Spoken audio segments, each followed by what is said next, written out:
A recent study showed the average cost of rent around New York, and many of these numbers would astonish and send most of us to eat ramen noodles every night of the week. I would like to refute the New York Times article's claim that the government, state and federal subsidies are a sufficient long-term solution to fixing a long-time epidemic of homelessness in New York. First, I would like to refute the author's idea that taxpayers will simply pay the rent of someone who cannot afford to hold a stable job or lifestyle. The second point I would like to bring to attention is a financial figure suggesting that it would cost $11,000 as opposed to the current $41,000 a year. And lastly, I would like to refute the claim that current aid is not enough to help avoid the shelter trap. The first point I'd like to refute, it's a plan to create a statewide rental subsidy to help families on public assistance stay in their homes.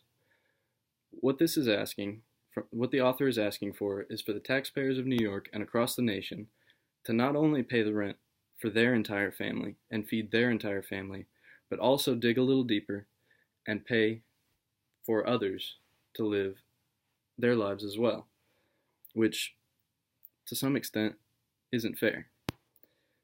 A statewide subsidy means state and federal government pay a portion or all of the family's rent, and while they're on public assistance as well, receiving food stamps and other government benefits. Unfortunately, not everyone can afford everything in life they desire, and living in New York falls in that category. After further research, one of the cheapest places to live in New York still costs upwards of $1,300 to $1,700 a month, and on public, whereas in many other parts of the country, it is much cheaper cost of living. The author suggests that a subsidy would be a long-term step towards beating a long-time epidemic, yet we have supported these people with subsidies and assistance for years.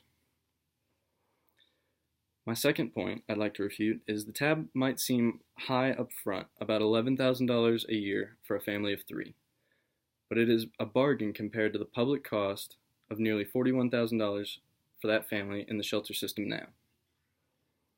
With the outside research I've done into the cost of living in New York, which this article is written for, there is no information to back up their claim that $11,000 could support a family of three, in or out of a shelter situation.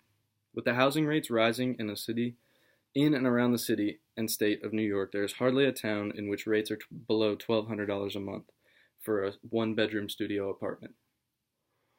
Unless the bill can somehow nullify the costs associated with living, I do not see any way throwing more money at the problem will help.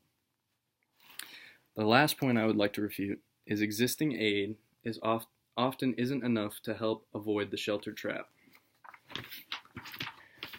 After further research into the Home Stability Support Plan mentioned in this article, current assistance grants up to $700 a month, not including food assistance.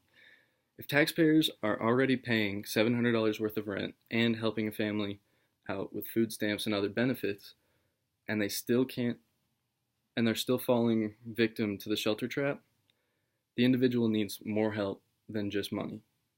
There is a bigger root to the problem. So lastly, to restate for the last time, the New York Times article really only supports one theory on how to solve the epidemic in New York, and that is asking for more assistance and subsidy from the citizens of New York and the United States. I have repeatedly chosen the points of the article that have no clear evidence to support their claim, and each point I have chosen supports my thesis of the author only wanting a subsidy to serve as a long-term plan. To provide an alternative and not just argue without reason, the real answer to the epidemic from my position would be to help the root of the homelessness rather than the money problem.